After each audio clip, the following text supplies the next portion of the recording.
अस्सलामुअलैकुम रहमतुल्लाहि तआला वबरकातुहू। नहमदुहु व नसल्ली अला रसूलिहिल करीम, अम्मा बाद। फ़क़द क़ाल अल्लाहु तआला फ़ी कलामिहिल क़दीम वल फ़ुरक़ानिल मजीद। अऊज़ु बिल्लाहि मिनश शैतानिर रजीम। बिस्मिल्लाहिर रहमानिर रहीम। यदुहुमा फ़िल गार इज़ यक़ूलु लिसाहिबिही ला तहज़न इन्नल्लाहा मअना। वक़ाल अयज़न अतक़्तुलून रजुलन अन यक़ूल रब्बी अल्लाह। सदक़ल्लाहुल अलीयुल अज़ीम। अस्सलातु वस्सलामु अलैका या सय्यदी या रसूल अल्लाह। खुद बियदी क़ल्लत हीलती अदरिकनी या रसूल अल्लाह सल्लल्लाहु अलैहि वसल्लम। புகழ் அனைத்தும் அல்லாஹ் ஒருவனுக்கே உரித்தாகட்டுமாக. ஸலவாத்தும் ஸலாமும் நபிகள் நாயகம் ஸல்லல்லாஹு அலைஹி வஸல்லம் அவர்கள் மீதும், அவர்களின் குடும்பத்தார்கள், உற்றார் உறவினர்கள், தோழர்கள், சுஹதாக்கள், சாலிஹீன்கள், அவுலியாக்கள் மற்றும் இங்கு குழுமிருக்கக்கூடிய நம் அனைவர் மீதும் உண்டாகட்டுமாக.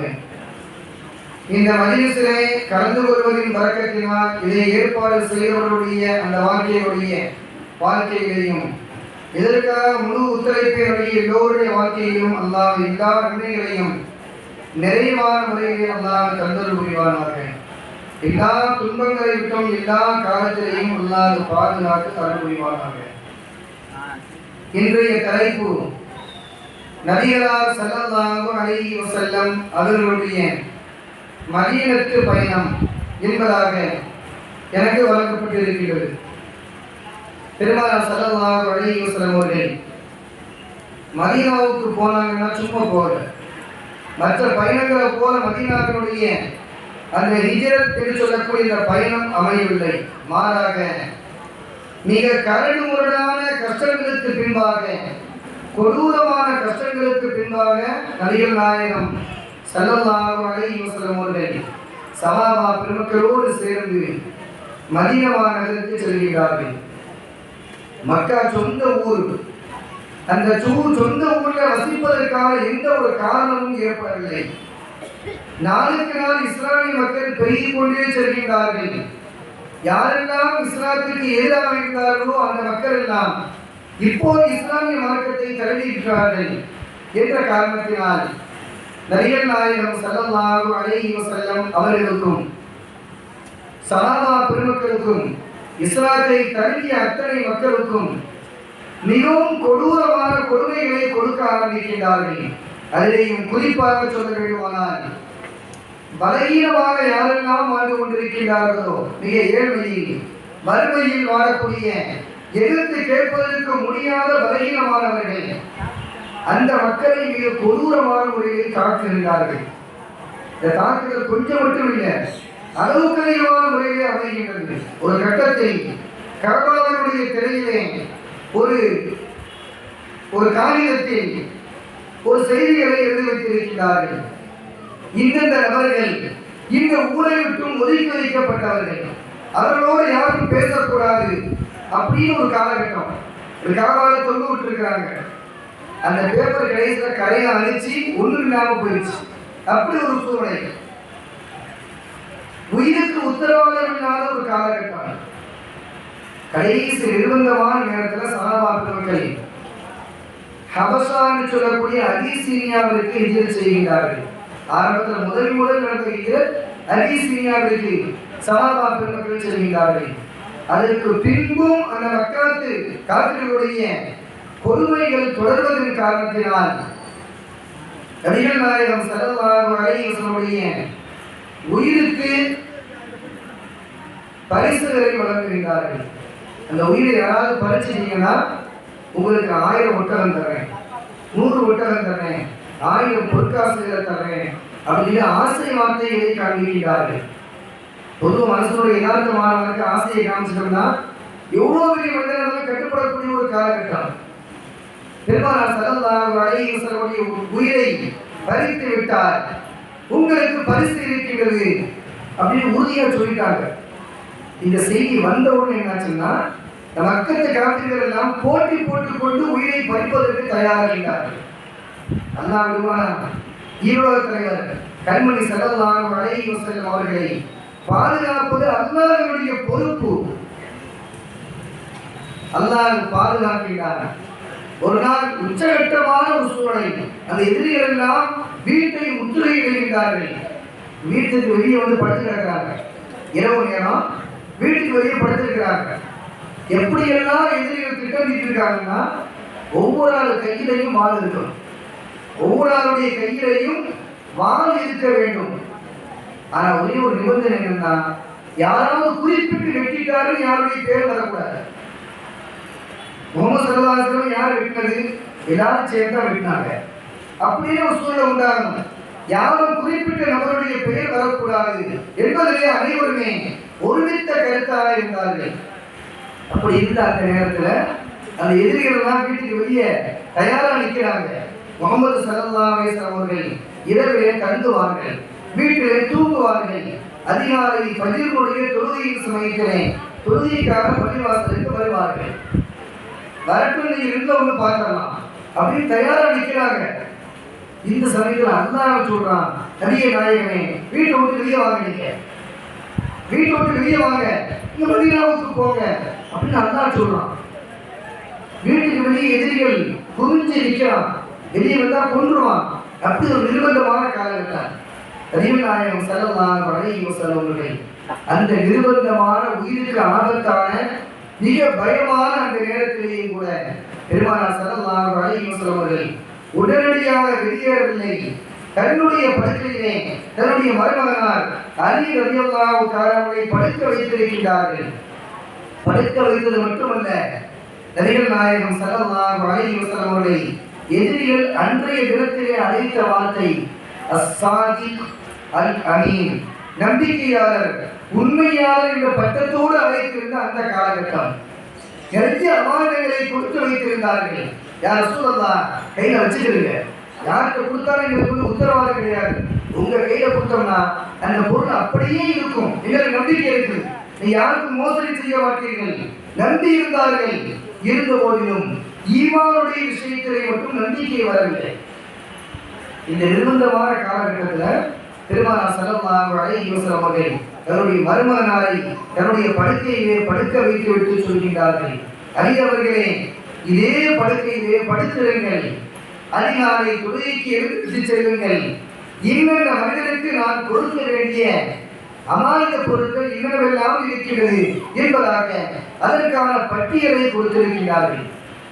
அந்த நேரத்திலையும் அமானிதத்தை பேண வேண்டும் என்பதிலே பெருமானார் ஸல்லல்லாஹு அலைஹி வஸல்லம் அவ்வளவு உறுதியாக இருந்தார்கள். நம்ம காலமா இருந்து நினைச்சு பாருங்க, இவ்வளவு கொடுக்கப்படுத்துறான், அவன் உயிருக்கே உத்தரவாதம் இல்லை, அவன் பொருளை கையில திரும்ப கொடுக்கணுமா, தேவையே இல்லை என்பதாக கொண்டு செல்லக்கூடிய ஒரு காலகட்டம். நம்பிக்கை இருந்தாலே கொண்டு போகக்கூடிய ஒரு காலகட்டத்தில் அதுலேயும் நமக்கு உயிருக்கு உத்தரவாதம் இல்லைன்னா கண்டிப்பா அப்படிப்பட்ட ஒரு காலகட்டம். ஆனால் பெருமானார் ஸல்லல்லாஹு அலைஹி வஸல்லம் அவர்கள் கொஞ்சம் கூட உயிருக்கு அஞ்சவில்லை. அல்லாஹ்வுடைய சொல்லை மதித்தார்கள். வீட்டை விட்டும் வெளியே வருவதற்கு முன்பாக அமானித பொருட்களை எல்லாம் ஒப்படைக்கின்றார்கள். தன்னுடைய படுக்கையிலே மருமகனை படுக்க வைக்கின்றார்கள். வீட்டை விட்டும் வெளியே வருகின்றார்கள்.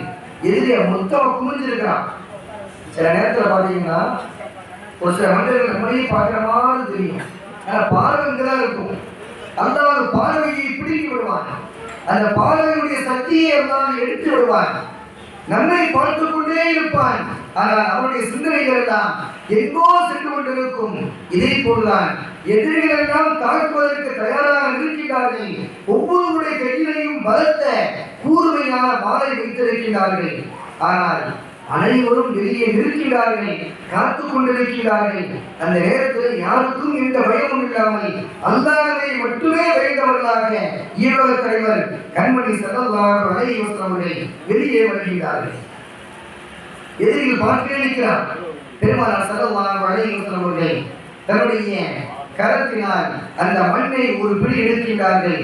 ஒரு அவன் சத்தம்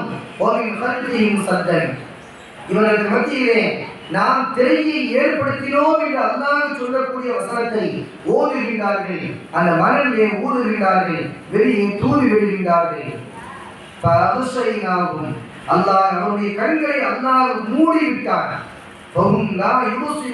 அவர்களால் பார்க்க முடியாது, அவர்கள் பார்க்க மாட்டார்கள், குருடர்களாக அந்த நேரத்தில் இருந்தார்கள் என்பதை அல்லாஹ் திருமறையை சொல்லித் தருகிறார். நபிகள் நாயகம் ஸல்லல்லாஹு அலைஹி வஸல்லம் அவர்கள் இந்த வசனத்தை ஓதி அந்த மண்ணை தூக்கி எறிகின்றார்கள். யார் கண்ணையும் பாடல, யார் மேலையும் தூக்கி எறியல, அப்படியே கீழே போட்டு போயிடுறாங்க. அல்லாஹ் பார்வைகளை மறைத்து விடுகின்றான். எவ்வளவு பெரிய ஆற்றல் இருந்தாலும் அல்லாஹ்வின் ஆற்றலுக்கு முன்பாக ஒன்றும் செய்ய முடியாது என்பதை நிதர்சனமாக எவ்வளவு கூர்மையான வாளை வைத்திருந்தாலும் சரி, காத்து கிடந்தாலும் சரி, உன்னால் ஒன்றுமே செய்ய முடியாது என்பதை அல்லாஹ் இந்த பயணத்தின் மூலமாக அல்லாஹ் உணர்த்தி காண்பிக்கிறார். நபிகள் நாயகம் ஸல்லல்லாஹு அலைஹி வஸல்லம் அவர்கள் வீட்டை விட்டு வெளியே வந்து விட்டார்கள். நேரடியாக ஹஜ்ரத் அபூபக்கர் சித்தீக் ரலியல்லாஹு அன்ஹு வீட்டிற்கு செல்கிறார்கள். அபூபக்கரே, என்றாவது ஒரு நாள் உங்களை அழைக்கலாம், நீங்கள் அப்போது தயாராக இருக்க வேண்டும், என்னோடு வர வேண்டும் என்பதை நபிகள் நாயகம் ஸல்லல்லாஹு அலைஹி வஸல்லம் அவர்கள் எப்போதோ சொல்லி வைத்திருந்தார்கள். அந்த சொல்லை மதித்த அல்லாஹ்வுடைய சொல்லுக்கு மட்டும் கட்டுப்படுவதில்லை, அல்லாஹ்வுடைய தூதருடைய சொல்லுக்கும் கட்டுப்பட வேண்டும் என்பதை சஹாபாக்கள் விளக்கி வைத்திருந்தார்கள், செயல்பட்டார்கள், வாழ்க்கையிலே உயர்வை பெற்றார்கள். அபூபக்கர் ரலியல்லாஹு அன்ஹு கதவை சாத்தி வச்சிருக்கிறாங்க, கதவை தாப்பால் போடல, கதவை உள்ள பூட்டு போடல, திறந்தே வைத்திருக்கிறார்கள். நபிகள் நாயகம் ஸல்லல்லாஹு அலைஹி வஸல்லம் அவர்கள் கதவை தட்டுகிறார்கள், கதவு திறக்கின்றது. அபூபக்கரே என்பதாக அழைக்கிறார்கள். யா ரசூலல்லாஹ், இதோ வந்துவிட்டேன் என்பதாக சொல்கின்றார்கள். அபூபக்கரே, கிளம்புங்கள் செல்லலாம் என்பதாக பெருமானார் ஸல்லல்லாஹு அலைஹி வஸல்லம் அவர்கள் சொல்ல 2 ஒட்டகத்தை தயாராக வைத்திருக்கிறார்கள்.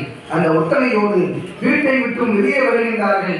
ஹஜ்ரத் அபூபக்கர் சித்தீக் ரலியல்லாஹு அன்ஹு பெருமானார் ஸல்லல்லாஹு அலைஹி வஸல்லம் அவர்கள் தன்னுடைய வாகனத்திற்கான விலையை கொடுக்கிறார்கள். யா ரசூலல்லாஹ், விலை பெற முடியாது, உங்களுக்காகவே நான் தயார்படுத்தி வைத்திருக்கிறேன் என்பதாக சொன்னேன். அபூபக்கர் ரலியல்லாஹு அன்ஹு அந்த வாகனத்தை வரவேற்கிறார்கள். இருவரும் வாகனத்தில் செல்கிறார்கள். ஒரு பயமான நேரத்தில் வெளியே போனோம்னா எவ்வளவு தாகம் ஏற்படும். ஒரு நெருக்கமான நேரம், அந்த இடத்துல வெளியே போயிட்டோம், எவ்வளவு தாகம் ஏற்படும். எவ்வளவு தண்ணீரை குடித்தாலும் தாகம் தனியாது. அப்படிப்பட்ட ஒரு காலகட்டம். பெருமானார் ஸல்லல்லாஹு அலைஹி வஸல்லம் அவர்கள் அந்த இடத்தை விட்டும் வெளியேறுகின்றார்கள், வெளியே செல்கின்றார்கள். அப்படி போகும்போது கடுமையான தாகம். யார்கிட்ட போய் தண்ணி கேட்கிறது? தண்ணி யார்கிட்ட கேட்க முடியாது, யார்கிட்ட தரவும் மாட்டாங்க. நபிகள் நாயகம் ஸல்லல்லாஹு அலைஹி வஸல்லம் அவர்கள் ஹஜ்ரத் அபூபக்கர் சித்தீக் ரலியல்லாஹு அன்ஹு கேட்கிறார்கள். அபூபக்கரே, தாகமாக இருக்கிறது, தண்ணீர் தேவைப்படுகிறது, எங்கேயாவது தண்ணி கிடைக்குமான்னு கேட்கிறார்கள். நான் அபூபக்கர் ரலியல்லாஹு அன்ஹு நினைச்சது ஆகத்தை தயாராக வைத்திருந்தார்கள். எதிரிகளை விட்டும் தப்பித்து செல்ல வேண்டும் தவிர இப்போலாம் உணவு தேடிட்டு இருக்க முடியாது. அப்படிப்பட்ட சூழலை எங்கே இருந்தாலும் பிடிச்சி விட்டுருமா. இந்த நேரம் அபூபக்கர் ரலியல்லாஹு அன்ஹு பார்த்து அபூபக்கர் சொல்கிறார்கள், யா ரசூலல்லாஹ், கொஞ்சம் தூரத்தில் பார்த்தோம்னா ஒரு வயதான ஒரு பெண்களுடைய வீட்டு இருக்கிறது. உம்மு மஹ்மத், அந்த அம்மாவுடைய பேரு உம்மு மஹ்மத். அந்த மூதாட்டி வீட்டு அங்கே இருக்குது ஒரு குடிசை. அந்த வீட்டை போய் தான் தண்ணி கேட்டு பார்க்கலாமா அப்படின்னு ஹஜ்ரத் அபூபக்கர் சித்தீக் ரலியல்லாஹு அன்ஹு சொல்ல, நபிகள் நாயகம் ஸல்லல்லாஹு அலைஹி வஸல்லம் அவர்கள் பரவாயில்லை, வாருங்கள், இருவரும் செல்வோம் என்பதாக இருவரும் சேர்ந்து செல்கிறார்கள். அந்த வீட்டிற்கு செல்கிறார்கள். தண்ணீர் காரணமாக உள்ளது, தண்ணீர் இருக்கின்றதா, தருகின்றீர்களா என்பதாக கேட்க அந்த அம்மா மிகவும் இரக்கத்தோடு தண்ணீரை கொடுக்கிறார்கள். நபிகள் நாயகம் ஸல்லல்லாஹு அலைஹி வஸல்லம் அவர்களும் ஹஜ்ரத் அபூபக்கர் சித்தீக் ரலியல்லாஹு அன்ஹு அந்த தண்ணீரை குடிக்கிறார்கள். தாகம் தீர குடிக்கிறார்கள். குடித்து முடித்துவிட்டு உணவிற்கு ஏதாவது இருக்குமா என்பதாக கேட்க அந்த அம்மா சொல்கிறார்கள், நான் மிகப்பெரிய ஏழை, நான் மிகப்பெரிய ஏழை, எனக்கு உணவு கிடையாது என்பதாக சொல்ல நபிகள் நாயகம் ஸல்லல்லாஹு அலைஹி வஸல்லம் உச்ச நண்பராகிய ஹஜ்ரத் அபூபக்கர் சித்தீக் ரலியல்லாஹு அன்ஹு அந்த நேரத்தில் சொல்கிறார்கள், உன் வீட்டிலே அதோ ஆடு இருக்கிறது, அந்த ஆட்டிலிருந்து கொஞ்சம் பாலை கறந்து தரலாமா என்பதாக கேட்கிறார்கள்.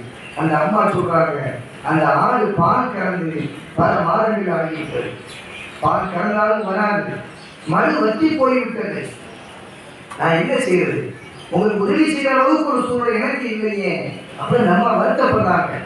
நபிகள் நாயகம் ஸல்லல்லாஹு அலைஹி வஸல்லம் அவர்கள் கேட்கிறார்கள், உம்மு மனோதர் அவர்களே, அம்மா தாயார் அவர்களே, நீங்க அனுமதி கொடுத்தீங்கன்னா நாங்க பால் கறந்துக்கலாமான்னு கேட்கிறாங்க. யா ரசூலல்லாஹ், பாலே வராதுன்னு சொல்லும்போது நீ எப்படி கறந்துக்கிறீங்க? இல்லை, நீ அனுமதி மட்டும் கொடுங்க, இன்ஷா அல்லாஹ் நாங்க கறந்துக்கிறோம் அப்படின்னு சொல்லி நபிகள் நாயகம் ஸல்லல்லாஹு அலைஹி வஸல்லம் அவர்கள் அனுமதி வேண்டுகின்றார்கள். அனுமதி வழங்கப்படுகின்றது. நபிகள் நாயகம் ஸல்லல்லாஹு அலைஹி வஸல்லம் அவர்கள் முபாரக்கான கரத்தை அந்த மடுவிலே வைக்கின்றார்கள், பாலை கறக்கின்றார்கள். இத்தனை மாதங்களாக காய்ந்து போயிருந்த அந்த மடு பால் சுரப்பதற்கு தயாராகிவிட்டது. பாலை சுரந்து ஒதுக்கிறது. நபிகள் நாயகம் ஸல்லல்லாஹு அலைஹி வஸல்லம் அவர்கள் அந்த பாலை கறக்கிறார்கள், நாங்களும் குடிக்கின்றார்கள். அதற்கு அபூபக்கர் சித்தீக் ரலியல்லாஹு குடிக்க கொடுக்கின்றார்கள். உம்மு மஹமத் ரலியல்லாஹு தஆலா அவருடைய வீட்டை சார்ந்த அனைவருக்கும் பசியை ஆற்றும்படி அந்த பாலை கொடுக்கிறார்கள். அனைவரும் நிம்மதியாக குடிக்கிறார்கள், பசியாறுகின்றார்கள் என்ற செய்தியை பார்க்கிறோம். நிர்பந்தமான சூழ்நிலை, கொண்டு வர போறாங்க. இப்போது ஒவ்வொரு வீடாக இருந்து தண்ணி தாங்க, பால் தாங்க, பாலை கலந்து குடிக்கிற அளவுக்கு ஒரு சூழ்நிலையா இருக்குது. ஆனால் நபிகள் நாயகம் ஸல்லல்லாஹு அலைஹி வஸல்லம் அவர்கள் உயிருக்கு அஞ்சாததின் காரணத்தினால் பயப்படாமல் நிம்மதியாக அந்த இடத்தில் நின்று செல்கின்றார்கள். எதிரிகள் அங்கேயே நின்றுட்டு இல்லை, நபி ஸல்லல்லாஹு அலைஹி வஸல்லம் பதில வருவாங்க, நம்ம கொண்டுடலாம் அப்படின்னு நிற்கிறான். ஆனால் பெருமானார் ஸல்லல்லாஹு அலைஹி வஸல்லம் ஊரை தாண்டி சென்று கொண்டிருக்கிறார்கள் என்பது அவருக்கு தெரியாமல் போய்விடுகிறது. நபிகள் நாயகம் ஸல்லல்லாஹு அலைஹி வஸல்லம் அவர்கள் இப்படியே செல்லக்கூடிய அந்த நேரத்திலே பெருமானார் ஸல்லல்லாஹு அலைஹி வஸல்லம் அவர்கள் ஒரு குறிப்பிட்ட இடத்தை அடைகின்றார்கள். அந்த குறிப்பிட்ட இடத்தை அடையக்கூடிய நபிகள் நாயகம் ஸல்லல்லாஹு அலைஹி வஸல்லம் அவர்கள் ஹீரா குகை என்று சொல்லக்கூடிய, தௌர் குகை என்று சொல்லக்கூடிய அந்த இடம், அந்த குகை எப்படி இருக்கும்னா, சாதாரண பார்த்தோம்னா ஒரு பெஞ்சு போடுற அளவுக்கு, கீழே ஒரு பெஞ்சு இருக்கிற இந்த பெஞ்சு அளவுக்கு ஒரு 2 பேர் 3 பேர் உட்கார அளவுக்கு ஒரு சின்ன இடம். அந்த குகைக்குள்ள உள்ள போகணும்னா ஒரு சின்ன படி இறங்கி உள்ள போகணும், உள்ள புரிஞ்சுதான் போகணும். உள்ள நின்றோம்னா நம்முடைய உடம்பு மட்டும் தெரியக்கூடிய ஒரு சூழல், அவ்வளவு பள்ளமான ஏரியா. அங்கிருந்து அந்த முன்னாடி பார்த்தோம்னா ஒரு சின்ன ஓட்டை இருக்கும், அந்த துவாரம் வழியாக ஒரு ஜன்னல் போல ஒரு இடம், ஒரு சின்ன இடம் அங்க பார்க்கலாம். சுற்றி ஒரு தொகை. அல்லாஹ் அந்த நசீபை எனக்கு தந்தான், சென்று பார்க்கக்கூடிய வாய்ப்பை அல்லாஹ் தந்தான். அல்லாஹ் நம்மளுக்கும் குடும்பத்தோடு அல்லாஹ் நசீபை தருவாராக. என்ன பெருமானார் ஸல்லல்லாஹு அலைஹி வஸல்லம் எவ்வளவு கஷ்டப்பட்டுகிறார்கள். அந்த மலையில ஏறும்போது தான் தெரியுது, அந்த மலைக்கு மேலே ஏறுறது எவ்வளவு கஷ்டம் தெரியுது. அந்த மலைக்கு மேலே ஏறுறது எவ்வளவு கஷ்டம்னா, அந்த மலையோட உச்சிக்கு போன பின்னாடி கீழே வீட்டில் இறங்கி வரும் அந்த இடம். அவ்வளோ ரொம்ப கரடு முரடான பாதை. அந்த பாதையில ஸல்லல்லாஹு அலைஹி வஸல்லம் அவர்களும் அபூபக்கர் சித்தீக் ரலியல்லாஹு எவ்வளவு கஷ்டப்பட்டு சென்றிருப்பார்கள். நன்றாக சிந்தித்து பார்க்க வேண்டும். பெருமானார் ஸல்லல்லாஹு அலைஹி வஸல்லம் அவர்கள் அந்த இடத்தை அடைகிறார்கள். அப்படி போகக்கூடிய நேரத்தில் எவ்வளவு அற்புதமான இராணுவ தயாரிப்பை செய்திருந்தார்கள் என்பதையும் நாம் பார்ப்பதற்கு கடமைப்பட்டிருக்கிறோம். இந்த மக்காவில் என்ன நடக்குது, இந்த செய்தி நமக்கு தெரியணும். அந்த கோயில தங்குறோம், எத்தனை நாள் தங்குறோம் தெரியாது. அந்த கோயில தங்குற வரை உணவு தேவை, குடிபானம் தேவை. அதற்கு என்ன வழி செய்வது? கொண்டு போகும்போது எங்கேயும் கொண்டு போகல, தனியாக போயிருக்கிறாங்க. அதற்கு அபூபக்கர் சித்தீக் ரலியல்லாஹு தன்னுடைய மகன் அப்துல்லாஹ் இப்னு அபூபக்கர் என்று சொல்லக்கூடிய தன்னுடைய மகனை நியமிக்கின்றார்கள். அவருக்கு பொறுப்பு என்னன்னா, இந்த மக்காவில் என்ன நடக்குது, யாரெல்லாம் வீட்டுக்கு வர்றாங்க, எங்களை பற்றி என்னெல்லாம் பேசிக்கிறாங்க, மக்களுடைய முடிவு இன்னும் என்ன இருக்குது, எங்களுடைய கொல்லக்கூடிய மொழியை விட்டு விட்டார்களா, இந்த செய்தியை உள்ள தினந்தோறும் சேகரித்து எனக்கு தர வேண்டும் என்பதாக சொல்லிவிட்டு செல்கிறார்கள். அபூபக்கர் சித்தீக் தன்னுடைய அடிமை ஃபுகைலா என்று சொல்லக்கூடிய ஒரு அடிமை, அந்த அடிமையை பார்த்து சொல்கிறார்கள், உமக்கு வேலை என்ன தெரியுமா, நீ மக்கள் நடமாடக்கூடிய அந்த நேரத்தில் ஆடுகளை மேய்த்து வர வேண்டும். மக்கள்லாம் நடக்கிற அந்த நேரம் நீ ஆடுகளை மேய்த்து கொண்டு வர வேண்டும். இந்த ஆடுகளை மேய்ச்சி வர்ற மாதிரி வந்து நாங்கள் இருக்கிற இடத்துக்கு கொண்டு வந்து பாலை கலந்து எங்களுக்கு தந்து விட்டு செல்ல வேண்டும். அவருக்கு உத்தரவு.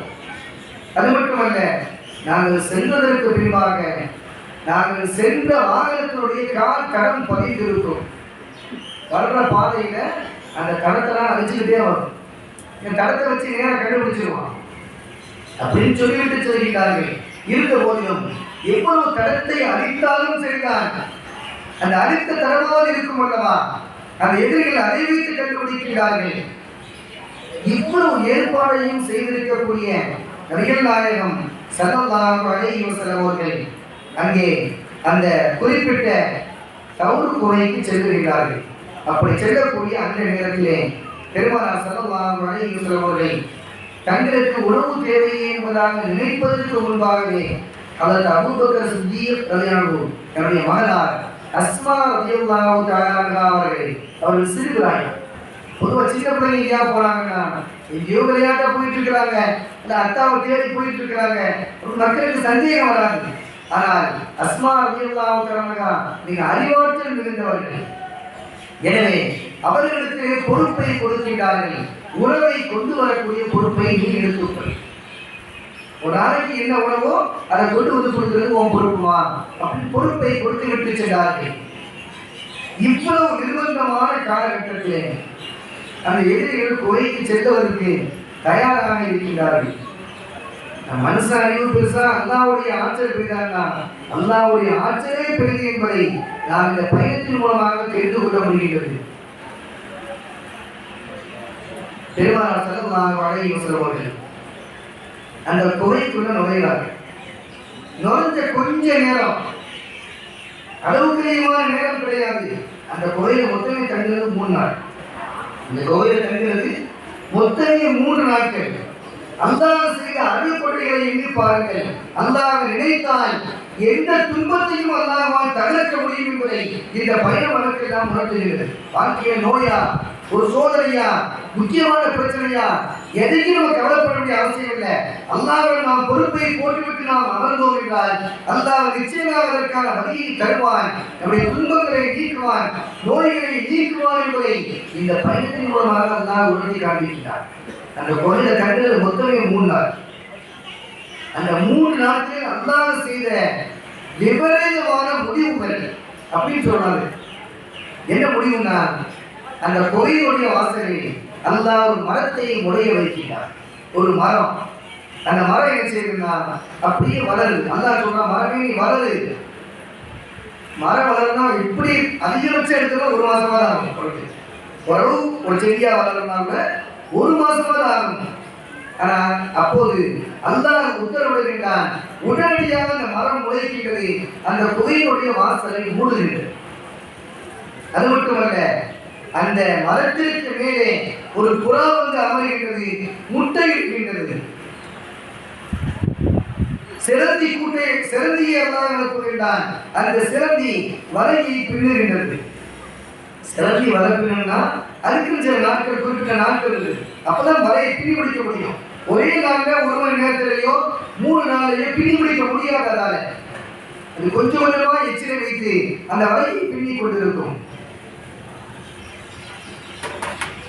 ஒரே நேரத்தில் பெருமானார் ஸல்லல்லாஹு அலைஹி வஸல்லம் அவர்கள் குகையிலே நுழைந்த அந்த கொஞ்ச நேரத்திலேயே இந்த 3 காரியங்களையும் அல்லாஹ் செய்ய வைக்கிறார். எதிரிகள் வந்துட்டான். எதிரிகள் தெரிஞ்சு பகல்ல அதிகாரிகளை தெரியுது, தெரிஞ்சோட குகைக்கு வந்துட்டான், தேடி பிடிச்சு வந்துட்டான். அந்த நேரம் வந்து பார்த்தா இந்த வந்ததுக்கான அடையாளம் எல்லாமே இருக்குது. இந்த பக்கம் வந்திருக்கிறாங்க, வாகன தடம் இருக்குது, நடந்து சென்ற அந்த கால் தடங்கள் பதிந்து இருக்குது, எல்லாமே இருக்குது. 2 பேரும் வந்திருக்கிறாங்க, அதுவும் தெரியுது. ஆனா குகையினுடைய வாசலை பார்த்தா நமக்கு சந்தேகம் இருக்குது. ஏன்னா ஒரு மனுஷன் உள்ள போயிருந்தா இவ்வளவு பெரிய மரம் முளைக்கிறதுக்கோ, புறா கூடு கட்டி முட்டை பிடிப்பதற்கோ இடம் கிடையாது, சிறந்தி வலை பிடிப்பதற்கான வாய்ப்பு கிடையாது. இந்த குகை கூட கண்டிப்பா போயே இருக்க மாட்டாங்க அப்படின்னு அவங்களாவே முடிவு செய்து கொள்கின்றார்கள். என இரவோடிகளாக கொள்ள வேண்டும் என்பதாக முடிவு செய்யப்பட்ட அறிவாளிகள். அவர்கள் பகலிலே வருகின்றார்கள், புகையை பார்க்கிறார்கள். இது கண்டிப்பா இவங்க உள்ள தங்குவதற்கான சாத்தியமே கிடையாது அப்படின்னு முடிவு செய்யக்கூடிய ஒரு சூழல். இதே நேரத்தில் அதற்கு அபூபக்கர் சித்தீக் ரலியல்லாஹு உள்ளே அமர்ந்திருக்கிறார்கள். நபிகள் நாயகம் ஸல்லல்லாஹு அலைஹி வஸல்லம் அருகாமையிலே அமர்ந்திருக்கிறார்கள். உள்ள போறதுக்கு முன்னாடி அபூபக்கர் ரலியல்லாஹு அந்த புகையை சுற்றி எல்லா இடத்தையும் பார்க்கறாங்க. உள்ள ஏதாவது விஷயம் இருக்குதா? ஏதோ ஒரு புகை எதிராக இருக்கிறான். யார் சூழல்லாம் நான் முன்னால் சென்று பார்த்துவிட்டு வருகின்றேன் என்பதாக அந்த புகை அனைத்தையும் சோதனை செய்துவிட்டு உள்ளே அனுப்புகிறார்கள். அவர்களும் உள்ளே செல்கிறார்கள். உள்ளே இருக்கும்போது பார்க்கிறாங்க, எதிரிகள் நடமாடக்கூடிய எல்லா செய்தியுமே தெரியும். எதிரிகள் வரலாம் போறான், அவனுடைய உடம்பு ஃபுல்லா தெரியுது, தலை தெரியுது. அபூபக்கர் ரலியல்லாஹு சொல்றாங்க, யார் சூழல்லாம் இவங்க பார்த்துட்டே இருக்கிறாங்க, கொஞ்சம் புரிஞ்சு அந்த ஜன்னல் வழியா பார்த்துட்டாங்கன்னா நம்ம இருக்கிறது தெரிஞ்சிருவீங்களா? ஆனால் வெளியே கூட இருக்கிறது அபூபக்கர் எனக்கு தெரியாது. ஏன் வெளியே போக முடியாது? வெளியே போனோம்னா தெரிஞ்சுக்கிறோம். இந்த வாசல் இப்படி இருக்குது, இந்த வாசலுடைய வந்தவுடனே போய் கீழே வந்தோம்னா இந்த பக்கம் சேர மாறி உள்ள ஒரு கல்லை அல்லாஹ் அமைத்து வைத்திருக்கிறார்.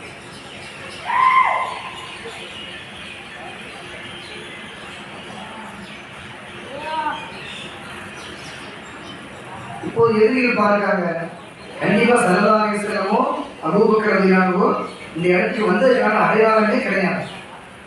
சரி, திருப்பி போயிடுறாங்க. 3 நாட்களும் உணவு வருகின்றது, பால் வருகின்றது. இவர்களுக்கான மக்காவுடைய செய்திகள் எல்லாம் வருகின்றது. மக்காவில் என்ன நடக்குது, என்ன பேசிக்கிறாங்க, என்ன முடிவு எடுக்கிறாங்க, இவங்க எப்படிலாம் வந்தாங்க, எப்படிலாம் திரும்பி போனாங்க, இந்த எல்லா செய்தியுமே ஸல்லல்லாஹு அலைஹி வஸல்லமுக்கு செய்தியாக அறிவிக்கப்படுகிறது. பெருமானார் ஸல்லல்லாஹு அலைஹி வஸல்லம் 3 தினங்கள் முடிந்ததற்கு பின்பாக 3 நாள் முடிஞ்சிருச்சு. இந்த 3 நாள் முடிஞ்ச உடனே ஹஜ்ரத் பெருமானார் ஸல்லல்லாஹு அலைஹி வஸல்லம் அபூபக்கர் சித்தீக் ரலியல்லாஹு இருவரும் கீழே வருகிறார்கள். அந்த மலை விட்டு அந்த கோயிலை விட்டு கீழே வர்றாங்க. கீழே எங்க போகணும்? மதீனாவுக்கு போகணும். மதீனாவுக்கு போகக்கூடிய அந்த பாதை, அப்படி மதீனாவுக்கு போகக்கூடிய பாதை எதுன்னு பார்த்தோம்னா 2 வகையான பாதை இருக்கு. ஒரு பாதை ரொம்ப சுருக்கமான சீக்கிரத்தில் போகக்கூடிய ஒரு பாதை, இன்னொரு பாதை இருக்குது. அந்த பாதையில போனோம்னா ரொம்ப தூரமா போகக்கூடிய ஒரு பாதை. ஹஜ்ரத் அபூபக்கர் சித்தீக் ரலியல்லாஹு சொல்றாங்க, யார் ரசூலல்லாஹ், எனக்கு ஒரு மதீனாவுக்கு போற அளவுக்கு ஒரு பாதையெல்லாம் தெரியும், நான் அடிக்கடி வரக்கூடிய ஆள் தான். அந்த பக்கமா போகணும்னா இந்த பாதையில போனோம்னா ரொம்ப சுருக்கமான பாதை அப்படின்னு சொல்றாங்க.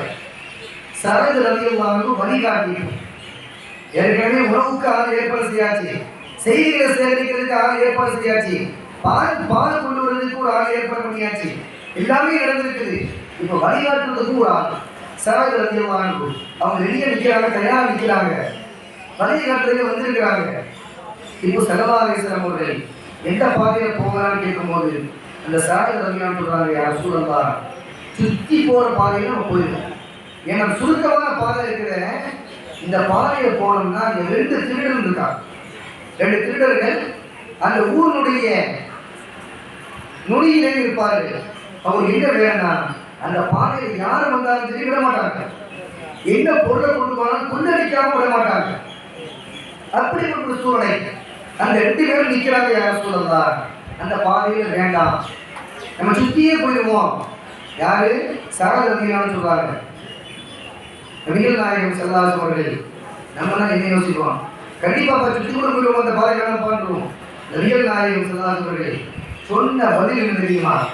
சரதே, அந்த 2 பேரையும் பார்க்கணும்ப்பா, அந்த 2 பேரையும் நம்ம பார்க்கறது எப்படி பார்க்கறது? யார் சொன்னா திருடவன், அன்பளிப்பு தரக்கூடிய ஆள் கிடையாது. அந்த 2 பேருமே மிகப்பெரிய கொடூரமான திருடர்கள். அவங்கள நீங்க பார்க்க போறீங்களா? அது தேவையில்லாத விஷயம். யார் சொல்லலாம் இல்லைன்னா அவங்க கண்டிப்பா பார்த்துதான். அந்த 2 பேரையும் நான் சந்திக்கணும், சந்திக்கிறதுக்கு ஏற்பாடு பண்ணுங்க. நபிகள் நாயகம் ஸல்லல்லாஹு அலைஹி வஸல்லம் சொல்லி விடுகிறார்கள். அவங்க சந்திக்கணும், எங்க போகணும்? அந்த பாதையில தான் போயிடும். அந்த பாதை வழியாக செல்லுகின்றார்கள். அப்படி செல்லக்கூடிய அந்த நேரத்தில் நபிகள் நாயகம் ஸல்லல்லாஹு அலைஹி வஸல்லம் உங்களை சந்திக்க வருகின்றார்கள் என்ற செய்தியை சரத் ரலியல்லாஹு முன்னாடியே சொல்லிடுறாங்க. சொல்றதுக்கு முன்னாடி சொல்றாங்க, யார் ரசூலல்லாஹ், அவங்க 2 பேருமே எப்போ எங்கே இருப்பாங்கன்னு தெரியாது. எப்போ பார்த்தாலும் எங்கேயா சுற்றிக்கிட்டே இருப்பாங்க. ஏன்னா பொருட்கள் எடுத்தால் திருடுவாங்க. இதான் வளமை. குறிப்பிட்ட இடத்துல இருந்தால் தான் சந்திக்கிறது அப்படின்னு அதையும் கேட்குறாங்க. இல்லை இல்லை பார்த்துருவோம். நபிகள் நாயகம் ஸல்லல்லாஹு அலைஹி அவர்கள் சந்திப்பதற்கு முடிவெடுத்து விட்டார்கள். சரகரதியாகவும் அந்த பாதையை கூப்பிட்டே போறாங்க. அப்படி போகக்கூடிய நேரத்தில் பெருமானார் ஸல்லல்லாஹு அலைஹி வஸல்லம் அதற்கு அபூபக்கர் சித்தீக் ரலியல்லாஹு சரகரதியாகவும் மூவரும் செல்கிறார்கள்.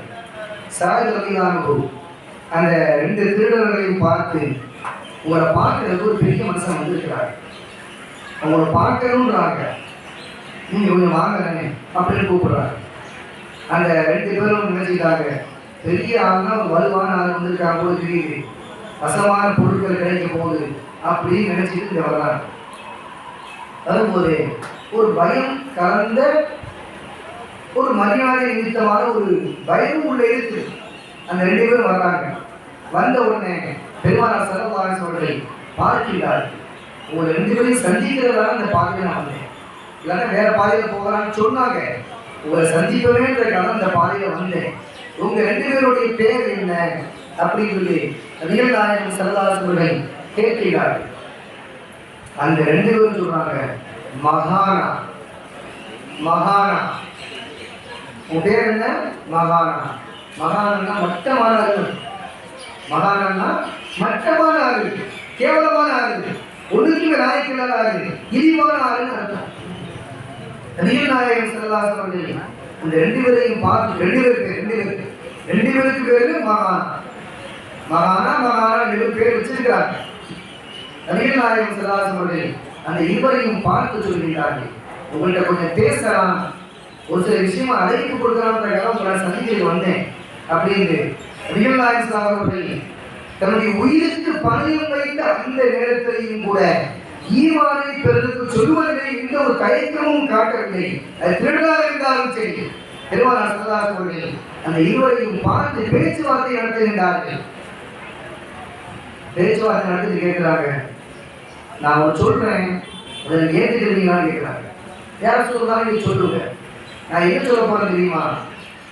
உங்களுக்கு ஒரு ஆளை நான் காமிப்பேன், அந்த ஆளை நீங்க பிடிச்சிக்கிட்டா உங்களுக்கு என்ன வேணாலும் கிடைக்கும், எப்போ வேணாலும் கிடைக்கும், எவ்வளவு வேணாலும் கிடைக்கும், அவனை கேட்டு நீங்க வாங்கிக்கலாம் அப்படின்னு சொன்ன உடனே அந்த 2 பேரும் யோசிக்கிறாங்க.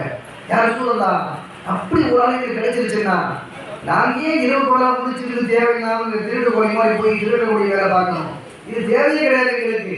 நாங்கள் விட்டுட்டு அவன்கிட்டே மொத்தமாக போய் வாங்கிக்கிறோமே, அவன் எப்போ வேணாலும் தருவான், எதை வேணாலும் தருவான், எவ்வளோ வேணாலும் தருவான்னு சொல்றீங்களே, அப்போ நாங்கள் அவன்கிட்டே வாங்கிக்கிறோம் அப்படின்னு இருவரும் சொல்கிறார்கள். நபிகள் நாயகம் ஸல்லல்லாஹு அலைஹி வஸல்லம் அவர்கள் அந்த இருவரையும் பார்த்து சொல்கிறார்கள், அவன் எப்போதும் தருவான், எதையும் தருவான், தர மாட்டேன் என்பதாக சொல்ல மாட்டான். அது மட்டுமல்ல, அது ஒரே ஒரு நிபந்தனை, அவனை கொண்டு நீ ஈமான் போறோம், நம்பிக்கை போறோம். அவன் யாருன்னா அல்லாஹ் அப்படின்னு சொல்றாங்க.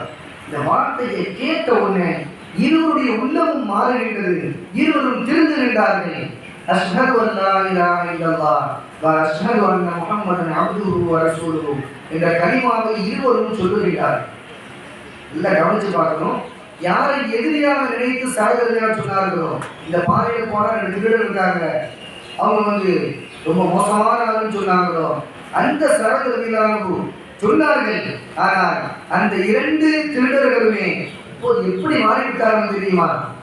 யார் சூழல்லாம் எங்களுக்கு ஒரு உதவிச்சு, இனிமே நாங்கள் என்ன செய்ய போறோம்னா இதே பாதையில நாங்கள் எழுதுகிறோம்.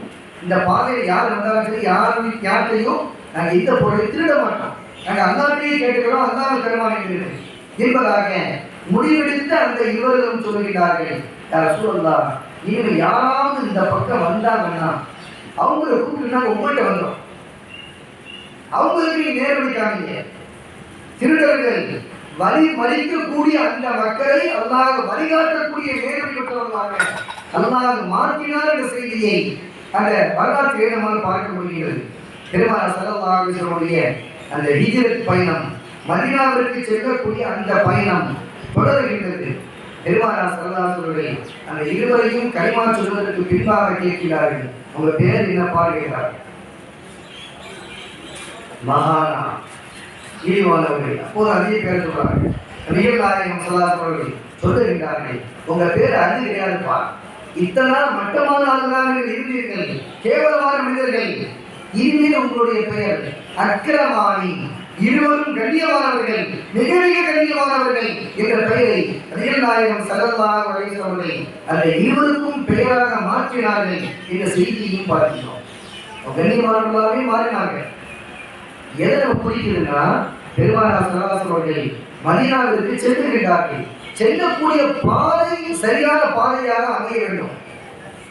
எங்க போறது முக்கியம் கிடையாது, போகக்கூடிய பாதை நல்ல பாதையாக இருக்கின்றதா, அதை தூய்மையான பாதையாக மாற்றினோமா என்பதை சிந்தித்து பார்க்க வேண்டும். பெருமானார் ஸல்லல்லாஹு அலைஹி வஸல்லம் அவர்கள் அந்த பாதையை சுத்தமான பாதையாக, மக்களுக்கு அச்சமில்லாத பாதையாக மாற்றினார்கள். இது எந்த மக்களுக்கு பாதையில வரலாம் போகலாம், ஏன்னா சுருக்கமான பாதை, சீக்கிரம் போயிட்டு சீக்கிரம் வரக்கூடிய சூழ்நிலை ஏற்படும், ஏன் தேவையில்லாம சுற்றி போவாங்க அப்படின்றதுக்காக ஸல்லல்லாஹு அலைஹி வஸல்லம் அவர்கள் அந்த பாதையை சரி செய்தார்கள். பெருமானார் ஸல்லல்லாஹு அலைஹி வஸல்லம் அவர்கள் மதீனாவிற்கு செல்லக்கூடிய அந்த காலகட்டம், மதீனாவுக்கு போறாங்க. நபி ஸல்லல்லாஹு அலைஹி வஸல்லம் அவர்கள் குடும்பத்தோடு செல்லவில்லை, குடும்பத்தோடு செல்லல. ஃபாத்திமா ரலியல்லாஹு தஆலா அன்ஹா, சௌதா ரலியல்லாஹு தஆலா அன்ஹா, ஆயிஷா ரலியல்லாஹு தஆலா அன்ஹா, உம்மு ஐமன் ரலியல்லாஹு தஆலா அன்ஹா. உம்மு ஐமன் ரசூலுல்லாஹ்வுடைய சகோதரி, ஃபாத்திமா நாயகியுடைய மகள், சௌதா ரலியல்லாஹு தஆலா அன்ஹா, ஆயிஷா ரலியல்லாஹு தஆலா அன்ஹா நபி ஸல்லல்லாஹு அலைஹி வஸல்லம் மனைவிமார்கள். இவட்டான இருக்கிற 3 மக்கள் இருக்கிறாங்க. நம்ம மதீனாவுக்கு போயாச்சு, ஆனா ஊர்ல இருக்கக்கூடிய ஆளுக்கு எந்த உத்தரவாதம் கிடையாது. எப்பவுமே பயமான ஒரு சூழ்நிலை. இந்த காலகட்டத்தில் தான் இவர்களை விட்டுவிட்டு பெருமானார் ஸல்லல்லாஹு அலைஹி வஸல்லம் அவர்கள் மதீனாவுடைய பயணத்தை துவங்குகிறார்கள். அப்படி போகக்கூடிய அந்த பாதையில புரைதான் சொல்லக்கூடிய ஒரு மனிதர், ரமீம் அப்படின்னு சொல்லக்கூடிய இடம், அந்த இடத்துல புரைதான் சொல்லக்கூடிய ஒரு மனிதர், அவர் யதார்த்தமா நபிகள் நாயகம் ஸல்லல்லாஹு அலைஹி வஸல்லம் அபூபக்கர் அவர்களையும் சந்திப்பதற்காக வருகிறார். வந்தவரை பார்த்த பெருமானார் ஸல்லல்லாஹு அலைஹி வஸல்லம் கேட்கிறார்கள், தோழரே நீங்க எங்க இருக்கிறீங்க அப்படின்னு கேட்கிறாங்க. யார் சொல்றோம், இந்த பகுதியில் நாங்கள் குடியிருக்கிறோம், இந்த பக்கத்தோட ஏரியாவில் தான் நாங்கள் குடியிருக்கிறோம் அப்படின்னு அந்த மனிதர் சொல்கிறார். அப்போது பெருமானார் ஸல்லல்லாஹு அலைஹி வஸல்லம் அவரை பார்த்து சொல்கிறார்கள், அல்லாஹ் ஒருவன் என்பதை எட்டி வைப்பதற்காக நான் வந்திருக்கிறேன், நான் அல்லாஹ்வின் தூதராக இருக்கின்றேன், அல்லாஹ் தான் இறைவன், அவனை தவிர வேறு இறைவன் கிடையாது, அவனை பற்றி பிடித்துக் கொண்டால் வாழ்க்கையை முழுக்க ஜெயம் பெறலாம், வெற்றி பெறலாம் என்பதை நபிகள் நாயகம் ஸல்லல்லாஹு அலைஹி வஸல்லம் அந்த மனிதருக்கு சொல்லுகிறார்கள். ரொம்ப ஆச்சரியமா படுகிறார்கள். அப்படியே ரசூலுல்லாஹ் அப்படின்னு சொல்லிவிட்டு அஷ்ஹது அல்லா இலாஹா இல்லல்லாஹ் வ அஷ்ஹது அன்ன முஹம்மதன் அப்துஹு வ ரசூலுஹு. அவர் வந்த நேரம் சாயங்கால நேரம், ஒரு மாலை நேரம், கிட்டத்தட்ட மகரிபுடைய நேரம். உரையாடல் நடைபெறுகின்றது. கலிமாவை சொல்லுகின்றார். கலிமாவை சொல்லியவர் தன்னோடு நிறுத்திக் கொள்ளவில்லை. யார் ரசூலுல்லாஹ், நீங்க அனுமதி தந்தீங்கன்னா எங்களுடைய குடும்பம் 80 குடும்பம் இருக்கு, இந்த பகுதியில 80 குடும்பம் இருக்கு, 80 குடும்பத்துக்கும் இந்த கலிமாவை சொல்லிக் கொடுக்கணுமே அப்படின்னு சொல்றாங்க. அவர் நபிகள் நாயகம் ஸல்லல்லாஹு அலைஹி வஸல்லம் அப்படியா இதோ வருகின்றேன் என்பதாக வரக்கூடிய அந்த நேரத்தில் அந்த உரையாடல் சொல்லக்கூடிய சஹாபி சொல்கிறார்கள், யார் ரசூலுல்லாஹ், அதெல்லாம் நீங்க வரக்கூடாது, அது மரியாதை கிடையாது, உங்களை பார்க்கறதுக்கு எங்க கூட தான் வரணும். எப்போதும் பெரியவர்களை சந்திப்பதற்கு சிறியவர்கள் தான் போக வேண்டும். வயசுல கம்மியாக இருந்தாலும் பரவாயில்லை, பொறுப்பில் இருப்பவர்கள் வயதிலே குறைந்திருந்தாலும் கூட வயது முதிர்ந்தவர்கள் பொறுப்பாளிகளை சந்திக்க வேண்டும் என்பது மார்க்க நிபந்தனை. பெருமானார் ஸல்லல்லாஹு அலைஹி வஸல்லம் அங்கேயே இருக்கிறார்கள். அந்த புரைதா ரலியல்லாஹு அன்ஹு தன்னுடைய குடும்பத்தாரிடத்திலே செல்கிறார்கள். தோழர்களே, நான் அல்லாஹ்வை கொண்டு ஈமான் கொண்டு விட்டேன், நீங்கள் எல்லாரும் வாங்க. 80 குடும்பத்தையும் கூப்பிட்டு வர்றாங்க. கூப்பிட்டு வந்து நபிகள் நாயகம் ஸல்லல்லாஹு அலைஹி வஸல்லம் சமூகத்திலே நிறுத்தி நின்றார்கள். நிறுத்திவிட்டு, யார் ரசூலுல்லாஹ், இந்த 80 பேருமே என் குடும்பத்தார், வேற அடுத்தாலாம் கிடையாது, 80 பேர் தான் குடியிருக்கிறோம், இந்த 80 குடும்பத்தில் உள்ள ஆளுங்களுக்கும் கலிமாவை சொல்லிக் கொடுக்கிறேன் என்பதாக சொல்ல பெருமானார் ஸல்லல்லாஹு அலைஹி வஸல்லம் அவர்களுக்கு கலிமாவை சொல்லிக் கொடுக்கிறார்கள். அவருக்கு கிடைத்த மிகப்பெரிய பாக்கியம் தெரியுமா? அன்றைய இஷா தொழுகையை பெருமானார் ஸல்லல்லாஹு அலைஹி வஸல்லம் அவர்கள் தொழுகின்றார்கள். தொழுகை கடமையாக நடக்கும். தொழுகை கடமையாகவில்லை, தொழுகை கடமையானது மதியானதான். மக்கால மக்களை ஒழுங்குபடுத்தக்கூடிய ஒரு காலகட்டம். மதீனாவுக்கு போன பின்னாடிதான் தொழுகை, நோன்பு, ஜகாத்து, ஹஜ்ஜி போன்ற காரியங்கள் எல்லாம் கடமையாகின்றது. இருந்த போதிலும் நபிமார்கள், முன்னால் வாழ்ந்த நபிமார்கள் செய்த அமல்களை செய்து கொண்டிருந்தார்கள். அந்த அடிப்படையில் நபிகள் நாயகம் ஸல்லல்லாஹு அலைஹி வஸல்லம் இஷாவுடைய தொழுகையை தொழப் போகின்றார்கள். வந்த மக்களை பார்த்து சொல்கிறார்கள், தொழுகையின் நேரம் வந்துவிட்டது, நான் தொழ செல்கின்றேன் என்பதாக சொல்ல அந்த மக்கள் எல்லாம் சேர்த்து சொல்கிறார்கள், யார் சொல்லலாம், நாங்களும் உங்களோட சேர்ந்து தொழுவோமே அப்படின்னு சொன்னோங்க. எவ்வளவு பெரிய வாக்கியம்! அந்த 80 குடும்பத்தை சார்ந்த ஸ்ரீதேவிகள் கலிமாவை சொன்ன உடனடியாக பெருமானார் ஸல்லல்லாஹு அலைஹி வஸல்லம் இமாமாக இருக்க அனைத்து மக்களும் மர்மூமாக இமாமை பின்தொடர்ந்து வரக்கூடிய அற்புதமான பாக்கியத்தை முதல் முறையாக அந்த மக்கள் பெறுகிறார்கள். எவ்வளவு பெரிய ஸ்ரீதேவிகள் பாக்கியம் பெற்றவர்கள்! கண்ணியமிக்கவர்களே, தொழுது முடிச்சாச்சு. அன்றைய பொழுது அங்கே போயிடுச்சு. மதீனாவுக்கு போகணும். மதீனா வாசிகள் சும்மா இருக்கவில்லை, ஒவ்வொரு நாளும் எதிர்பார்த்து கொண்டே இருக்கின்றார்கள். ஒவ்வொரு நாளும் எப்படி எதிர்பார்க்கிறாங்கன்னா, காலையில பதிவு முடிச்சோட ஊருடைய எல்லைக்கு வந்துடுவாங்க. வந்து பெருமானார் ஸல்லல்லாஹு அலைஹி வஸல்லம் எங்கே வருகின்றார்கள், எப்போது வருகின்றார்கள், வருவதாக தகவல் வந்திருக்கின்றதே என்பதாக ஆவலோடு எதிர்பார்த்துக் கொண்டிருக்கிறார்கள். உச்சி வேளையுடைய வெயில் வரும் நேரத்தில் கால்கள் எல்லாம் சுடும், கொதிக்கும். அந்த சூடு மூளை வரை ஏறும். இருந்த போதிலும் அந்த மக்கள் அந்த சூட்டை பொருட்படுத்தாமல் நபிகள் நாயகம் ஸல்லல்லாஹு அலைஹி வஸல்லம் நாம் காண வேண்டும் என்ற ஆவலோடு எதிர்பார்த்துக் கொண்டிருப்பார்கள். ஒரு பல நாட்கள் இப்படி எதிர்பார்க்கக்கூடிய அந்த நேரத்தில் தான் புரைதா ரலியல்லாஹு தஆலா அன்ஹு நபிகள் நாயகம் ஸல்லல்லாஹு அலைஹி வஸல்லம் சொல்கிறார்கள், யா ரசூலல்லாஹ், நீங்க போறது மதீனாவுக்கு போறீங்க, அது உண்மைதான். நான் மதீனா வாசிகள் பெரிய ஆள், ரொம்ப கண்ணியமான மக்கள், உயர்வானவர்கள். அந்த மக்கள்கிட்ட ஒரே ஒரு நல்ல ஒரு பழக்கம் ஒன்று இருக்குது. கொடியை எதிர்பார்ப்பாங்க. கொடியை எதிர்பார்ப்பாங்க. கொடி கூடுவான்னு சொன்னவன்னா கட்சி கொடி வச்சிருக்கான். கொடி கூடாதுன்னு எவன்லாம் சொன்னாரோ தர்காவுடைய கொடி பச்சை கலர், எல்லா இடத்தையும் பச்சை கலர், அப்படிதான் எழுதி சொல்ல வேணும். ஆனால் இப்போ என்னாச்சுன்னா கலர்களெல்லாம் கொடி விட்டு போய் ஒரு காலம் இருக்கும். ஒரு கட்சி செய்ய ஆரம்பிச்சுன்னா உடனே கொடி. ஆனால் பெருமானார் ஸல்லல்லாஹு அலைஹி வஸல்லம் பார்த்து அந்த சஹாபி சொல்கிறார்கள், இஸ்லாத்தை ஏற்ற இரவிலே ஏற்ற அந்த சஹாபி சொல்கிறார்கள், யா ரசூலல்லாஹ், மதீனாவுக்கு போகணும்னா ஏதாவது கொடி முடிச்சுட்டே போனோம்னா நல்லா இருக்கும். அந்த மக்கள் ரொம்ப வரவேற்பாங்க, அதை பிரியப்படுவாங்க. அவங்க பிரியப்படுற காரியத்தை செஞ்சாங்க அப்படின்னு கேட்கிறாங்க. பெருமானார் ஸல்லல்லாஹு அலைஹி வஸல்லம் சொல்கிறார்கள், சோதரே, நீங்க சொல்றது உண்மைதான். இந்த உள்ளதுக்கே வழி இல்லாமல் நாங்கள் வந்திருக்கிறோம். உயிருக்கே உத்தரவாதம் இல்லாமல் உடுத்த ஆடையோடு சொத்தவர்களை எல்லாம் ஊரிலே விட்டுவிட்டு, சொத்துக்களை எல்லாம் விட்டுவிட்டு தன்னந்தனியாக நிராயுதபாணியாக நாங்கள் வந்திருக்கிறோம். கொடிக்கு நாங்கள் எங்க போறது? கொடி எங்க இருக்குது அப்படின்னு கேட்கிறாங்க. பெருமானார் ஸல்லல்லாஹு அலைஹி வஸல்லம் சொன்ன நேரத்திலே புரைதா ரலியல்லாஹு அன்ஹு சொல்கிறார்கள், யா ரசூலல்லாஹ், நான் கொடி வச்சிருக்கிறேன். கொடி தச்சனா வைக்கல, கொடி நான் வச்சிருக்கிறேன். கொடி கம்பியும் நான் வச்சிருக்கிறேன். கொடி கம்பியும் நான் வச்சிருக்கிறேன், கொடியும் வச்சிருக்கிறேன் அப்படின்னு சொல்லிட்டு தன்னுடைய கையில் வைத்திருந்த ஈட்டியை எடுக்கிறார்கள். அதை கொடி கம்பியாக பயன்படுத்துகின்றார்கள். தான் தலையிலே சுற்றி இருந்த தலைப்பாகை இருக்கின்றதே, அந்த தலைப்பாகையை கொடியாக மாற்றுகின்றார்கள். அந்த ஈட்டியிலே அதை குத்தி அதை வைத்துக் கொள்கின்றார்கள். புரைதா ரலியல்லாஹு அன்ஹு அந்த கொடியை பிடித்தவர்களாக மதீனா நகருக்கு பெருமானார் ஸல்லல்லாஹு அலைஹி வஸல்லம் வழி நடத்தி கூட்டிச் செல்கின்றார்கள் என்ற செய்தியை பார்க்கிறோம். எண்ணிக்கிறவர்களே, இவ்வளவு நெருக்கடியான காலகட்டத்தில் தான் நபிகள் நாயகம் ஸல்லல்லாஹு அலைஹி வஸல்லம் மதீனாவிற்கு செல்கிறார்கள். சஹாபாக்களுடைய வாழ்க்கை அதோடு மோசமான வாழ்க்கை. அதற்கு பின்பு பெருமானார் ஸல்லல்லாஹு அலைஹி வஸல்லம் மதீனாவிற்கு சென்றதற்கு பின்பு நிறைய சஹாபாக்கள் மதீனாவிற்கு சென்றார்கள்.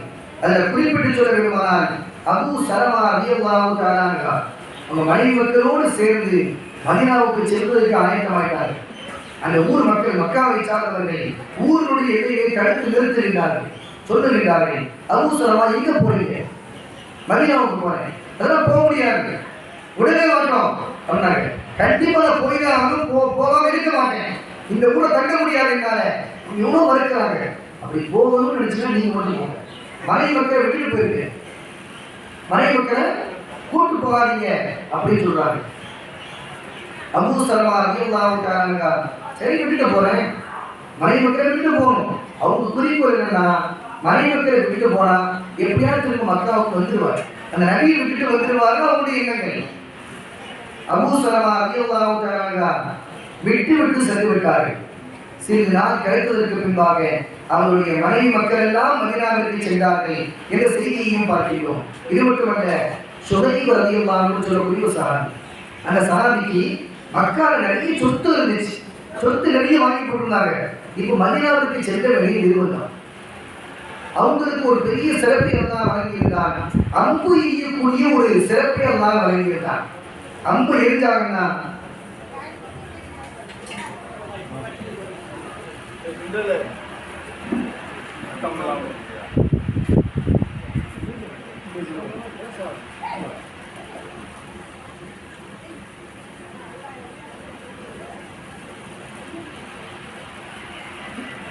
சுஹைப் ரலியல்லாஹு அன்ஹு நிறைய சொத்து வச்சிருந்தாங்க, அம்பு எய்யக்கூடிய திறமை இருந்துச்சு.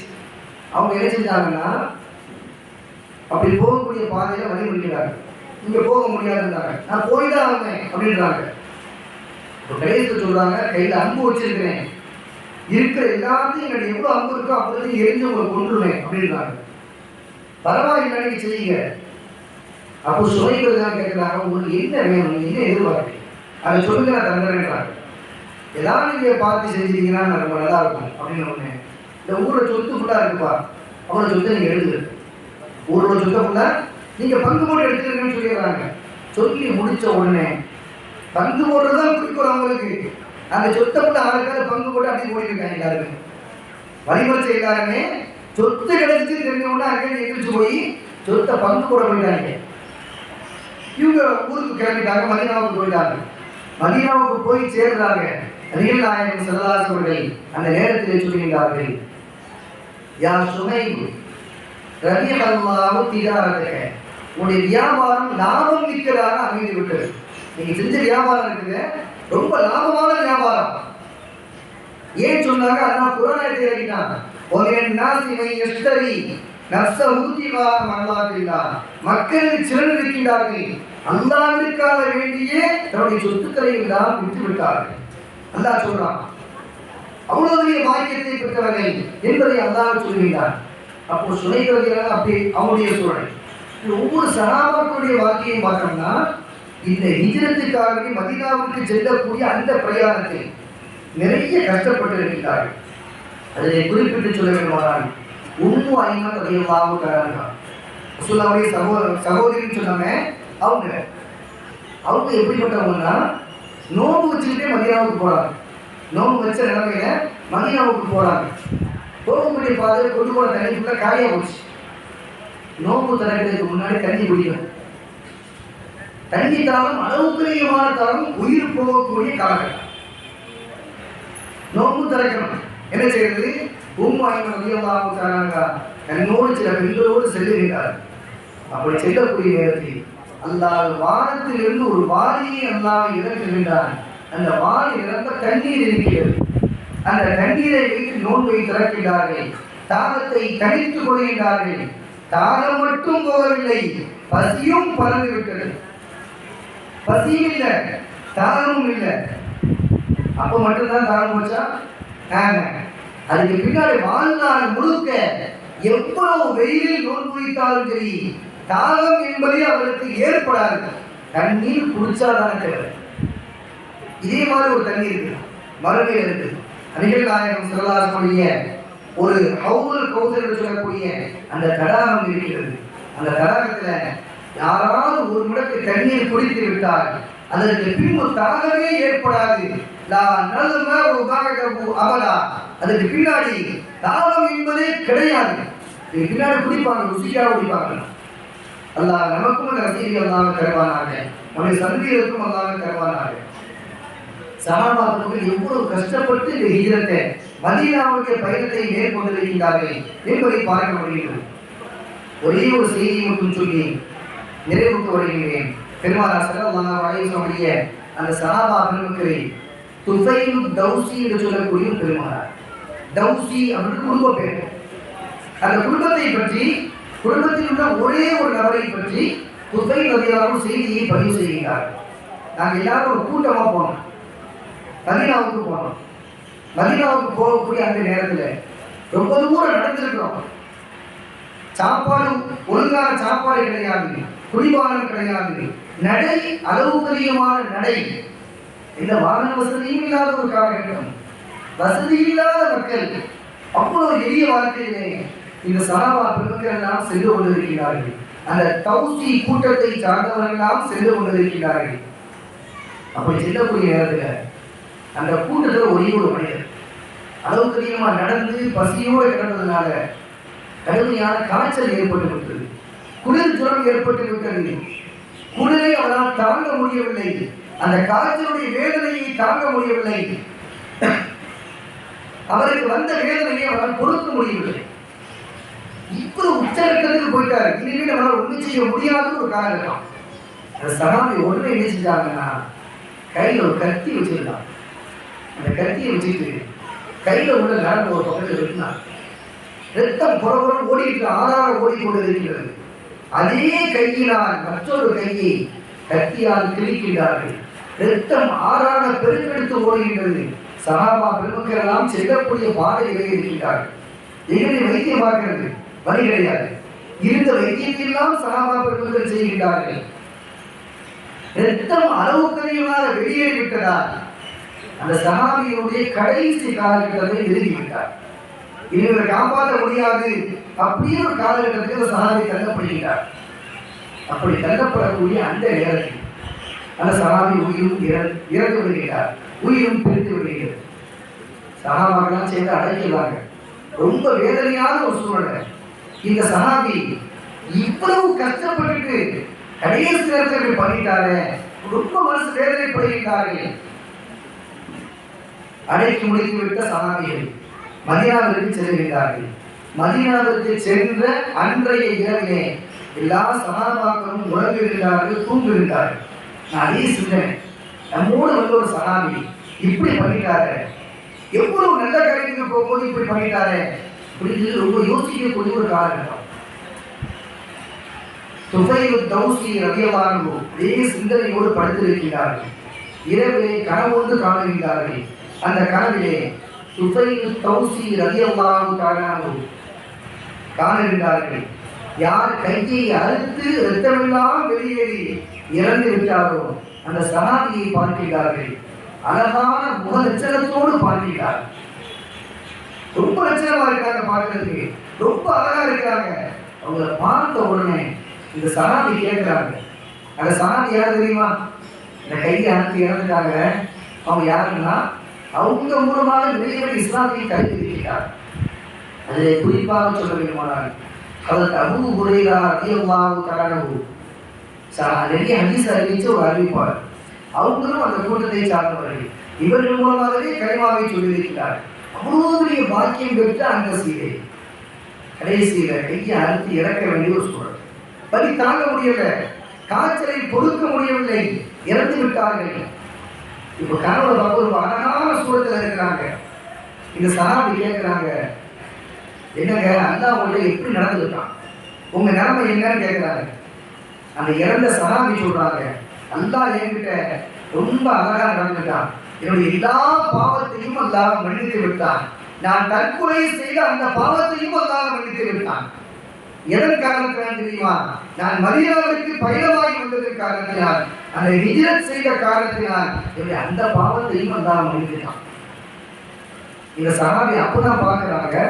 அப்புறம் அழகான சூழத்தில் இருந்த அழகான முக லட்சணத்தில் இருந்த அந்த சஹாபி இப்ப எப்படி இருக்கிறாங்கன்னா லட்சணமாக இருக்கிறாங்க. கையில கட்டு போட்டு ரெண்டு கையிலையும் ஒரு துணியை வச்சு கட்டி இருக்கிறாங்க. இது சஹாபி கேட்கிறாங்க, கையில இருந்து கட்டு போட்டுக்கிறீங்க, கையில கட்டு போட்ட காரணம் என்னன்னு கேட்கிறாங்க. அல்லாஹ் சொல்லிட்டான், உன்னுடைய எல்லா பாவத்தையும் மன்னித்து விட்டேன், உன்னுடைய இரண்டு கைகளை தவிர. நான் வழங்கிய உடம்பை அசிங்கப்படுத்தியதற்கு, அதை சேதப்படுத்தியதற்கு உனக்கு யார் உதவி தந்தது? அதை நான் சரி பண்ண மாட்டேன், அதை தவிர எல்லா பாவங்களையும் நான் மன்னித்து விட்டேன் என்பதாக அல்லாஹ் சொல்ல. அல்லாஹ் சொல்லிட்டான், ஆனால் கையை கட்டு போட்டுக்கிறேன், அந்த கை மட்டும் ஊனமான நிலைமையிலே இருக்குது அப்படின்னு சஹாபி சொல்றாங்க. கனவுல காண்கிறாங்க. மறுநாள் நபிகள் நாயகம் ஸல்லல்லாஹு சமூகத்திற்கு வருகின்றார்கள். யா ரசூலல்லாஹ், இப்படி வர்ற பாதையில நடந்துருச்சு, அந்த சஹாபி இப்படி செஞ்சுட்டாங்க, கனவு அவங்கள பார்த்தேன், இப்படிலாம் இருக்கிறாங்க, அவங்க கை மட்டும் சரியாகல, அல்லாஹ் சரியாக்க முடியாதுன்னு அல்லாஹ் சொல்லிட்டான், இது என்ன செய்யறது? நபிகள் நாயகம் ஸல்லல்லாஹு அவர்கள் உடனடியாக துஆ செய்கின்றார்கள். அல்லாஹும்ம மக்ஃபிர் யதி, யா அல்லாஹ் அவருடைய 2 கையையும் சரியாக்கி விடு. எல்லா பாவத்தையும் மன்னிச்சுட்ட, அந்த 2 கையையும் சரியாக்குறதுக்கு உன்னால் முடியும் என்பதை பெருமானார் ஸல்லல்லாஹு அவர்கள் துஆ செய்கின்றார்கள். சரியாக்கப்பட்டதை இந்த செய்தியை பார்க்கிறோம். கண்ணியமிக்கவர்களே, பெருமானார் ஸல்லல்லாஹு அலைஹி சஹாபா பெருமக்கள் அவ்வளவு துன்பங்களை சகித்து மதீனாவிற்கு சென்றார்கள். மதீனாவுடைய பயணம் என்பது ஹிஜ்ரத் என்று சொல்லக்கூடிய பயணம் இருக்கிறதே, மிக கொடூரமான துன்பங்களை தாண்டி சென்ற பயணம். இது நம்ம படித்தது என்ன? வாழ்க்கையில் மனிதனுக்கு எந்த துன்பங்கள் ஏற்பட்டாலும் சரி, எந்த சோதனைகள் ஏற்பட்டாலும் சரி, சோதனைக்கு விடுதலை அல்லாஹ் வைத்திருக்கின்றான். எந்த மனிதனுக்கும் அந்த அளவுக்கடியான சோதனைகளை கொடுக்க மாட்டான், நிரந்தரமான சோதனைகளை அல்லாஹ் கொடுக்க மாட்டான். சோதனைகள் இருக்கும், அந்த சோதனைகளை நாம் பொறுத்து விட்டால் அல்லாஹ் அதற்கான கூலியை தருகின்றான், அதற்கு பிறகு அல்லாஹ் நிம்மதியை தருகின்றான். சோதனைகளை நாம் பொறுக்க விட்டால், அதை பொறுத்துக் கொள்ளாமல் இருந்தோம் என்றால் அல்லாஹ் அதற்கான தண்டனைகளை தருகின்றான். அதற்கு பகரம் நரகம் என்பதை அல்லாஹ் தீர்மானித்து விடுகின்றான். சோதனை வந்துருச்சு, ஒரு வியாதி வந்துருச்சு, குடும்பத்துல கஷ்டம் வந்துருச்சு, மிகப்பெரிய வறுமை வந்துருச்சு, தீர்வு இருக்கிறா அப்படி விட மாட்டான். என்றாலும் ஒரு நாள் நிச்சயமாக வந்தால் அதற்கான ஒரு முடிவை அல்லாஹ் தருவான். அதுவரை நாம் பொறுத்திருக்க வேண்டும், அல்லாஹ்விடத்திலே கெஞ்சி கேட்க வேண்டும். பெருமானார் ஸல்லல்லாஹு அலைஹி இந்த ஹிஜ்ரத் மதீனாவுடைய பயணத்தின் மூலமாக அல்லாஹ் சொல்லப்படுவது, எவ்வளவோ துன்பங்களை சகித்த, உயிருக்கே உத்தரவாதம் இல்லாத பெருமானார் ஸல்லல்லாஹு அலைஹி அவ்வளவு நிம்மதியான மதீனாவிற்கு சென்றார்கள். மதீனா வாசிகள் அவ்வளவு வரவேற்றார்கள். ஒட்டகம் உள்ள ஊருக்குள்ள போது மக்கள் எல்லாம் பைத்துகளை சொல்லி வரவேற்கிறார்கள். சிறுமிகள் எல்லாம் தப்பை அடிக்கிறார்கள், வரவேற்கிறார்கள். ஆனந்தமான வரவேற்பு. அந்த வரவேற்பை பெற்ற நபிகள் நாயகம் ஸல்லல்லாஹு அலைஹி ஊருக்குள்ளாக செல்கின்றார்கள். ஸல்லல்லாஹு அலைஹி வஸல்லம் முதல் போறாங்கன்னா கிடையாது, அதுக்கு முன்னாடி சஹாபாக்கள் மதீனாவுக்கு போயிட்டாங்க.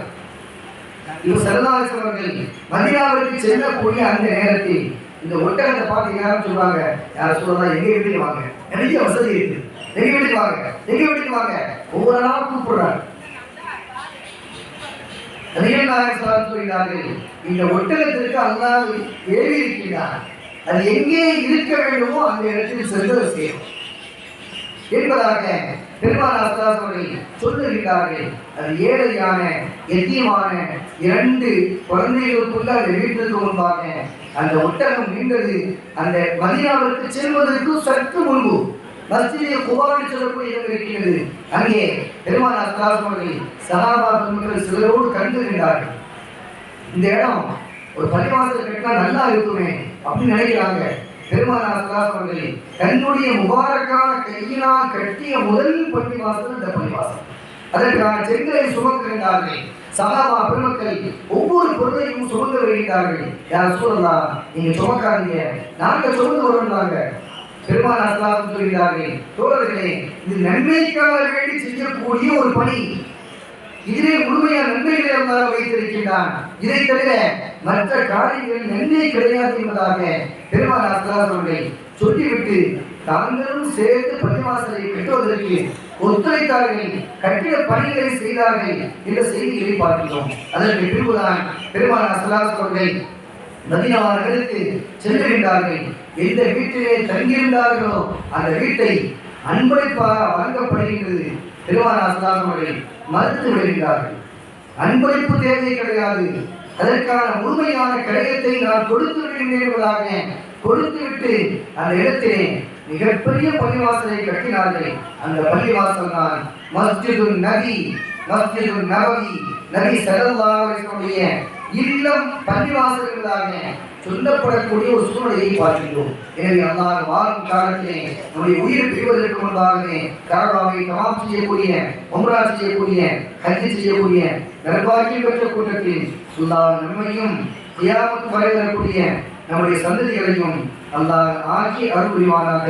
உலகத்தை பிரிவதற்கு முன்பாகவே பெருமானார் ஸல்லல்லாஹு அலைஹி வஸல்லம் ரவுதாவை ஜியாரத் செய்வதோடு அவர்களை கனவிலேயும் நனவிலேயும் கண்டுகளித்து வாழக்கூடிய நசீபை பெற்றவர்களாக அல்லாஹ் நம்மையும் கியாமத் வரக்கூடிய நம்முடைய சந்ததிகளையும் அல்லாஹ் ஆக்கி அருள் புரிவானாக.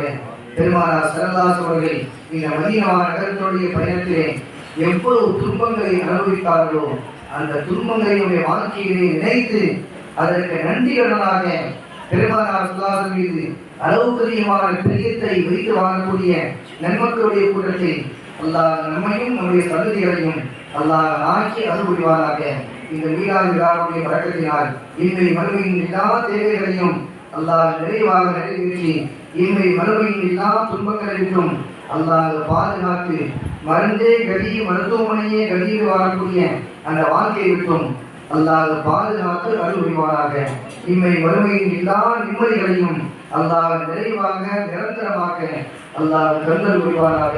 குழந்தைகளுக்கு நல்ல கல்வி ஞானங்களையும் திருமணமாகாத ஜோடிகளுக்கு சாலியான ஜோடிகளையும் குழந்தை இல்லாத தம்பதிகளுக்கு சாலியான குழந்தை பாக்கியங்களையும் அல்லாஹ் கருதல் புரிவானாக.